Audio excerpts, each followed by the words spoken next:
என்விரான்மெண்ட்ல நமக்கு எப்பவுமே நிறைய அப்டேட்ஸ் இருந்துகிட்டே இருக்கும். ஒரு உதாரணத்துக்கு ராம்சார் சைட்ஸ், வெட்லேண்ட்ஸ், அதுக்கப்புறம் பேர்ட் லைஃப் சாங்சுரிஸ், இதோட கவுண்ட்ஸ் எல்லாமே மாறிக்கிட்டே இருக்கும். ஸோ அதில் எப்போவுமே நம்ம முடிஞ்ச அளவுக்கு அப்டேட்டடாக இருக்கணும். அதில் ரீசெண்டாக 2025 இதுவரை வந்த சில அப்டேட்ஸை வந்து நம்ம இப்போ பார்க்கலாம். சரிங்களா? இந்த ரீல்ஸில் ஓகே, 2 பேர்ட் சாங்சுரிஸ் இன் தமிழ்நாடு எங்கெங்க அப்படின்னு சொல்லி பார்த்தீங்க அப்படின்னு சொன்னால் ராமநாதபுரம்ல சக்கரக்கோட்டை, அடுத்தது வந்து பார்த்தீங்க அப்படின்னு சொன்னால் தீர்த்தங்கல்ல வந்து 2 ராம்சார் சைட்ஸ் ரீசெண்டாக லான்ச் ஆயிருக்கு. அடுத்தது பார்த்தீங்க அப்படின்னு சொன்னாக்கா இப்போ இதோட சேர்த்து கிட்டத்தட்ட 20 ராம்சார் சைட் தமிழ்நாட்டில் ஆயிடுச்சு. இதுதான் வந்து ஓவராலாக இந்தியாவிலே அதிகமாக இருக்கிற ஸ்டேட் ஆயிடுச்சு. ஓகேங்களா? நெக்ஸ்ட் உத்தரப்பிரதேஷ், அதுக்கு அடுத்தது வந்து பார்த்தீங்க அப்படின்னு சொன்னாக்கா 10 சைட்ஸ் வச்சிருக்கு. ஓகேங்களா? நமக்கு டேட்டாஸ் கேட்கலாம், மேபி ஸ்டேட்மெண்ட்டில் இந்த மாதிரி first Tamil Nadu follows by UP அப்படின்னு கூட கேட்கலாம். அதுக்காக தான் போட்டிருக்கு. அடுத்தது ராமநாதபுரம்ல இன்னும் 2 சைட்ஸும் இருக்கு. அது என்ன அப்படின்னு சொன்னா ராம்நாடு அந்த சாங்சுரிஸ் இருக்கு. எது அப்படின்னு சொல்லி பார்த்தீங்கன்னா சித்திரங்குடி 1, அடுத்து வந்து பார்த்தீங்க அப்படின்னு சொன்னா கஞ்சிரகுளம். ஓகேங்களா? அவுட் ஆஃப் தமிழ்நாடு வேற 2 இருக்கு. அது என்ன அப்படின்னு சொல்லி பார்க்கலாம்.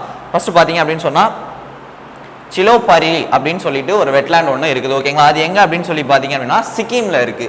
அடுத்து வந்து பார்த்தீங்க அப்படின்னா உத்வா லேக், அது எங்க இருக்கு அப்படின்னு சொல்லி பார்த்தீங்கன்னா ஜார்க்கண்ட்ல இருக்கு. இதுவுமே வந்து பார்த்தீங்கன்னா கொஞ்சம் ரீசெண்டாக ஃபெப் மார்ச் டைம்ல தான் வந்து வந்திருக்கு. ஓகேங்களா?